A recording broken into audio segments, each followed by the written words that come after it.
Okay, before the day ends, mag-good night lang po tayo sa mga. Yan po si Mocha. Good night, Mocha. Dito po siya natutulog sa ilalim ng mesa. And then, ito po si Zeus. Si Zeus naman po dito sa may table.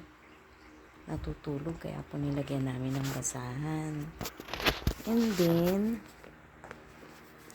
ito po si Luna. Si Luna din po dito sa sofa natutulog. And then, si Arwen po, dyan siya natutulog sa ibabaw ng cabinet. Kaya lang bumaba siya ngayon, siguro po, nagugutom. Actually, ito po yung tulugan nila.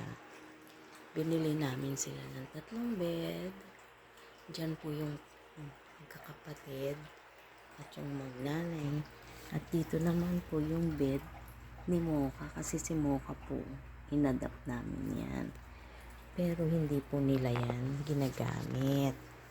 Ito po yung picture nila. Ayan po si Luna and this is Zeus, cute diba?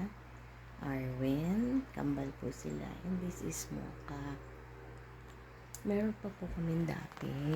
Ito po si Mia, kaya lang namatay na po siya. Kaya ayan po, nakakremate po siya. Nandito po siya sa bahay. So, yun lang po. Nag-good night lang po ako sa kanila. Ayaw nila talagang matulog sa tulugan nila. Kung saan nila feel, doon sila natutulog. Good night, Arwen. Arwen, good night.